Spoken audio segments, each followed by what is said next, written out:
My name is Oba Ewuare. I want to do some short episodes of matters arising, matters that concerns Benin Kingdom as a kingdom.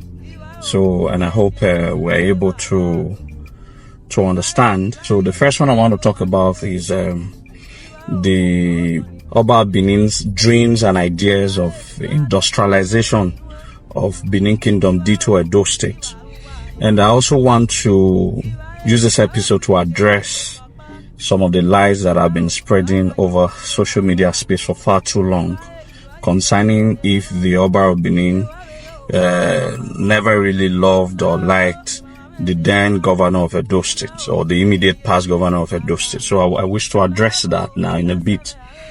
First and foremost, I have been very privileged to have been privately briefed about Oba Ewuare, the second Ogidigan's dreams of industrialization or bringing a lot of industries to Edo State. And that is going to be backed up with some of these facts that I intend to spill on this particular edition of this video. Shortly after Oba Ewuare was coronated, October 20, 2016, a few weeks later, about 2 weeks or thereabout, he went to meet with the then governor of Edo State, who was also newly inaugurated after his inauguration. So he went to see him in the government house. Those are very rare occasions that the Oba of Benin will go and see a governor in the government house. But that was his official visitation. He went to see the then governor of Edo State. And chiefly amongst what was discussed was the Gelegele seaport, or whether the Gelegele dry port. Because Omo clearly understands that industrialization, industries are what will create thousands of jobs for the teeming youth in the society. So the first was to go see him, and chiefly what was discussed was the realization of the Gelegele seaport or dry port, which was very dear to Omon's heart, because he understands what that could create, how that one could triple or quadruple the IGRO of Edo State. And that was the first time he went to on a public visitation. The secondly, when he also went to see the governor. If you all can remember, the groundbreaking ceremony of Benin Industrial, the failed Benin Industrial Park. All right. Omo also was there.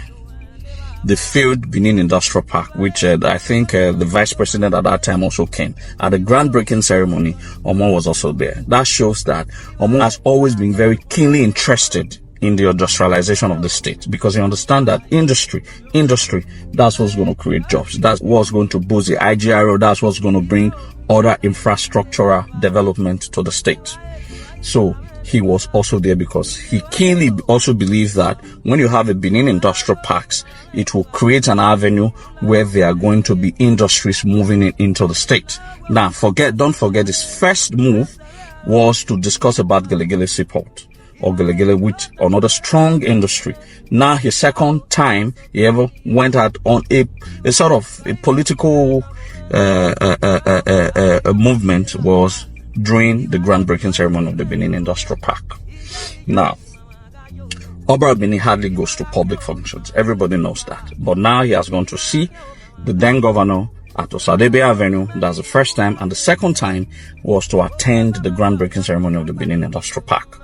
Now, it's not finished. There was a third time. A third time was, if you all remember, during the launching, I can't really remember, was it launching of the Edo State Security Network, where some Siennas were launched by the then governor at Osadebe Avenue, where some of these Siennas were launched.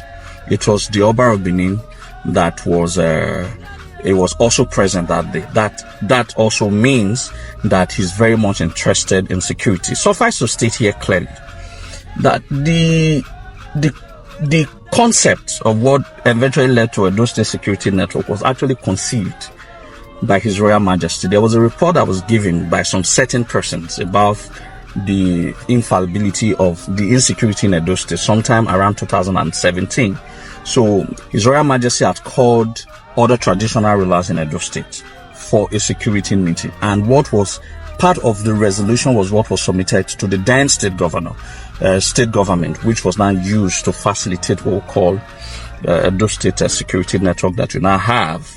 Okay, so I don't want to go deep. Maybe in other subsequent episodes, I'm going to go deep into what led to the birth. So His Royal Majesty was also very keen in the security of the people, because when you're creating industries, one of the first things you're going to look at is security. Security is very vital for any growing state, any growing country, any growing place. You have to get security. So two things has been at the very front burner of His Majesty's ideas. Industry, number one. Secondly, security. So these ideas was what drove him in liking the then state governor. So if anybody says that Oba of Benin didn't like the immediate past governor, that is a bull crap. That is a bull crap, because I've established on 3 occasions now where Oba has to break protocol to go to the governor's house, to be at the groundbreaking ceremony of Benin Industrial Park, and to be at where those security vehicles were launched at the government house. These are 3 occasions, and it's not finished. I can't really remember whether it was twice that or more personally attended Ala Oda Summit, but I can remember there's a video evidence, there's a pictorial evidence of one of that Ala Oda Summit that Oba of Benin attended. Why did Oba of Benin attend Ala Oda Summit? It still boiled down to the creation of the industry. The industry, Ala Oda Summit, according to what we were told, according to so many falls that was made about it, that is where ideas are going to be spilled out in order to create industries, in order to deal with the issues of insecurity, which was also very paramount to His Royal Majesty. His Royal Majesty understands that issues that concerns the infrastructural, human capacity development of the Edo land will be discussed during the Ala Oda Summit. He has to personally attend the Ala Oda Summit. So if anybody is saying that Oba of Benin didn't like that governor of that time, would have been in false paradise, because what Oba of Benin have always wanted was there should be industries, a lot of industries, so that unemployed youth in the land can have businesses. I'm wondering why a lot of persons are surprised that they saw His Royal Majesty's recent investment visitation in order to get investors to come to Edo land, to United Arab Emirates. All right, Omo has visited a couple of times to United Arab Emirates or France to get investors, but the situations in Edo State were not right. So in second episode, I'm going to discuss about why most of the visitations of Omo to all this place, and in a bid for him to get investors to come and invest in Edo State. But because when you have a rancor between a state government and a traditional institution, it will not be right for investors to come. So Omo was looking for a better avenue, a better friendly government for him to now bring all his diplomatic years of experience, all those experiences that he had being ambassadors to a lot of countries in Africa, in Europe. Now it is time for Omo to really exploit.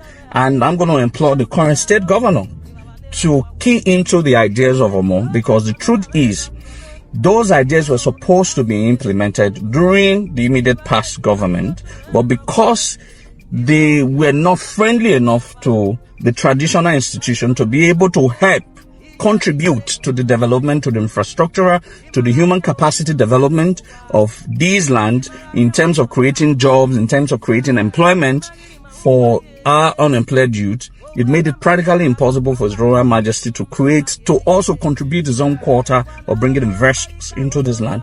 And now, those investors those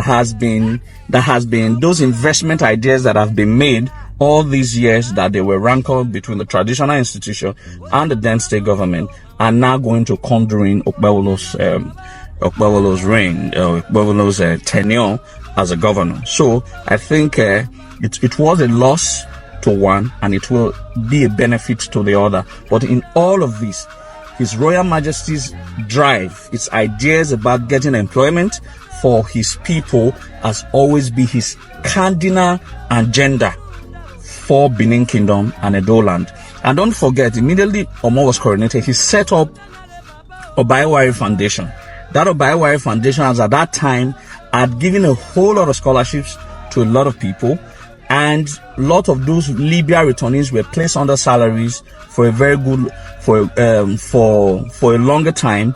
They were to get involved into other building of infrastructures, building of training people for skills, skill acquisitions, and all of that. They were getting all involved. But a report came to His Royal Majesty that someone is saying that His Royal Majesty wants to take his shine. I'm going to give more details on that. Why Oba Ewuare Foundation, the good this Oba Ewuare Foundation was doing at the very beginning, it was halted. And episode 2, I'm going to talk about that, why it was halted, why Oba Ewuare discontinued it, and Oba Ewuare, now that everything is not, the ground is not good for him to be able to exercise his ideas and be able to bring jobs, to be able to help the current state government to bring further good development to the land. I'm sure that Oba Ewuare is more than capable to helping any state government in doing a whole lot for this land. So I thank all of you. I'll see you in the next episode. My name remains Oba Ewuare.